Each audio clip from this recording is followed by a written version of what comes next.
আজকে আমরা যে ডিজিটাল প্ল্যাটফর্মটা নিয়ে কথা বলবো সেটার নাম প্রিয় স্বদেশ। এখন ওরা কিন্তু নিজেদেরকে শুধু একটা নিউজ পোর্টাল বলে না, বরং বলে একটা আদর্শিক আন্দোলন। ইন্টারেস্টিং, তাই না? চলুন একটু গভীরে গিয়ে দেখি ওদের আসল লক্ষ্য আর উদ্দেশ্যগুলো আসলে কি। ওদের ওয়েবসাইটে ঢুকলেই প্রথমে এই কথাটা চোখে পড়বে।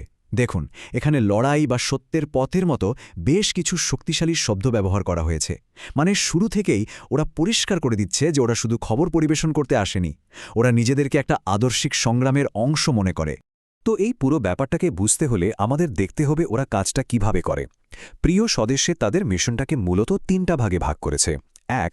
আমাদের ইতিহাস বা অতীতকে সংরক্ষণ করা। ২. বর্তমান সময়ে কি ঘটছে সেদিকে নজর রাখা। আর ৩. ভবিষ্যতের জন্য একটা রূপরেখা তৈরি করা। চলুন তাহলে এক এক করে শুরু করা যাক।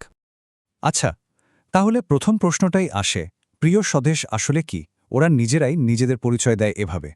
এটা শুধু একটা ওয়েবসাইট না, এটা একটা আদর্শিক আর্কাইভ। আর এর সাথে ওরা আরও একটা বড় শব্দ যোগ করেছে, ডিজিটাল বিপ্লব। আর এই সব কিছুর পেছনে অনুপ্রেরণা হিসেবে কাজ করছে মুক্তিযুদ্ধের চেতনা। ব্যাপারটা তাহলে কি দাঁড়ালো?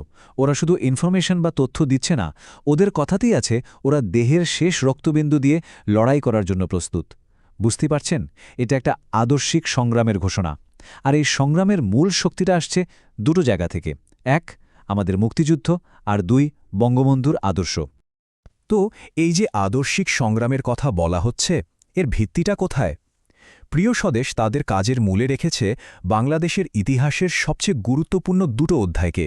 একটা হলো আমাদের মুক্তিযুদ্ধ, আর অন্যটা বঙ্গবন্ধু। এখানে ওদের মূল ফোকাসটা হলো ইতিহাসকে ডিজিটাল রূপে বাঁচিয়ে রাখা।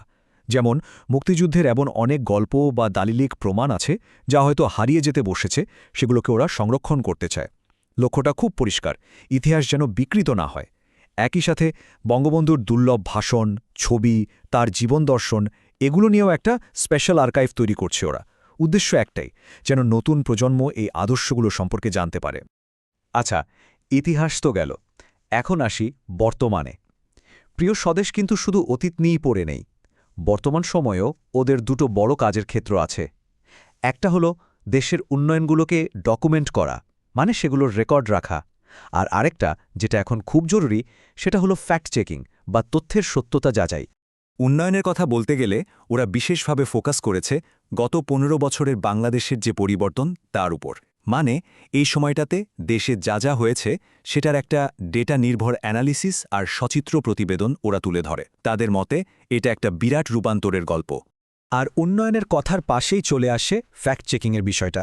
কারণ আমরা তো জানি অনলাইনে গুজব বা ভুল তথ্য কতটা ছড়ায়। তো প্রিয় স্বদেশ ঠিক এই কাজটাই করে। ওরা একদিকে যেমন এই গুজব বা অপপ্রচারগুলোকে চিহ্নিত করে, তেমনি সেগুলোর বিপরীতে প্রমাণসহ সত্যিটা তুলে ধরার চেষ্টা করে। ওদের ভাষায় এটা হলো সাইবার জগতে সত্য প্রতিষ্ঠার লড়াই। ডেভেলপমেন্টের কিছু কংক্রিট উদাহরণ যদি দেখি, ওরা ফোকাস করে বড় বড় মেগা প্রজেক্টগুলোর উপর। যেমন ধরুন রূপপুর পারমাণবিক বিদ্যুৎ কেন্দ্র বা মাতারবাড়ি গভীর সমুদ্র বন্দর। ওরা শুধু বলে না যে এই প্রজেক্টগুলো হচ্ছে, বরং ডেটা দিয়ে দেখানোর চেষ্টা করে যে এগুলো কিভাবে দেশের অর্থনীতি আর সাধারণ মানুষের জীবনে প্রভাব ফেলছে। ওদের মতে এগুলো নিশ্চক ইটপাথরের কাঠামো নয়, এগুলো হতে যাচ্ছে দেশের অর্থনীতির গেম চেঞ্জার। বেশ, আমরা অতীত আর বর্তমান নিয়ে কথা বললাম। এবার চলুন ভবিষ্যতের দিকে তাকাই। প্রিয় স্বদেশের সব কাজের শেষ লক্ষ্যটা কিন্তু ভবিষ্যতের সাথে বাঁধা, আর সেই লক্ষ্যটা হলো স্মার্ট বাংলাদেশ ২০৪১ ভিশনকে সাপোর্ট করা। এখন প্রশ্ন হলো, এই স্মার্ট বাংলাদেশ 2041 বলতে ওরা ঠিক কি বোঝাচ্ছে? এটা আসলে একটা ফিউচারিস্টিক আইডিয়া, যেখানে টেকনোলজির হাত ধরে দেশকে একটা অন্য লেভেলে নিয়ে যাওয়ার স্বপ্ন দেখা হচ্ছে। আর প্রিয় স্বদেশের রিসার্চ টিম ঠিক এই বিষয়টা নিয়েই কাজ করে। কিভাবে এই লক্ষ্যে পৌঁছানো যায়, তার রোডম্যাপটা কি হবে? এই যে ২০৪১ সাল, এটা কিন্তু শুধু একটা সংখ্যা না, এটা একটা দীর্ঘমেয়াদী ভিশনের প্রতীক। আর প্রিয় স্বদেশ তাদের প্রত্যেকটা কাজকে এই বড় লক্ষ্যের সাথেই কানেক্ট করার চেষ্টা করছে। তো এই স্মার্ট বাংলাদেশ গড়ার পথে ওদের ভূমিকাটা কি হবে? ওরা কিন্তু শুধু দর্শক হিসেবে থাকতে চায় না, ওরা নিজেদেরকে বলছে ডিজিটাল অগ্রযাত্রার সারথি, মানে এই যাত্রাপথের একজন সঙ্গী। ওদের কাজ হবে রিসার্চ করা, অগ্রগতির প্রতিটি ধাপকে ডকুমেন্ট করা এবং এই পুরো জার্নিটাতে একটা সহায়ক শক্তি হিসেবে থাকা। তাহলে সব মিলিয়ে ওদের পুরো মিশনটাকে যদি একটা শব্দে বা একটা ধারণায় নিয়ে আসতে চাই, তাহলে সেটা হবে একটা ডিজিটাল দুর্গ। এই মেটাফর বা রূপকটা কিন্তু ওরা নিজেরাই ব্যবহার করে। এই ডিজিটাল দুর্গ শব্দটা কিন্তু খুব ইন্টারেস্টিং। এটা ওদের অতীত আর ভবিষ্যৎ দুটোকেই এক সুতোয় বাঁধে। কিভাবে? একদিকে এই দুর্গটা ইতিহাসের বিকৃতিকে আটকাবে, আর অন্যদিকে দেশের উন্নয়নের যাত্রাকে বাইরের আক্রমণ থেকে রক্ষা করার জন্য একটা ডিজিটাল শিল্ড বা ঢাল হিসেবে কাজ করবে। আর ওদের এই আদর্শিক অবস্থানটা সবচেয়ে ভালোভাবে ফুটে ওঠে এই একটা লাইনে, আমরা ব্যক্তি নই, আমরা একটি আদর্শের সিপাহী।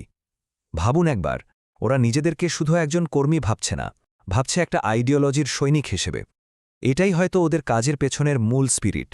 সবশেষে একটা প্রশ্ন কিন্তু থেকেই যায়, প্রিয় স্বদেশের মতো একটা আদর্শ নির্ভর ডিজিটাল প্ল্যাটফর্ম কি আসলেই পারে ইতিহাস আর ভবিষ্যতের ন্যারেটিভ বা আখ্যানকে প্রভাবিত করতে? এটাই তো ওদের চূড়ান্ত লক্ষ্য, আর আমাদের জন্যেও এটা ভেবে দেখার মতো একটা বিষয়।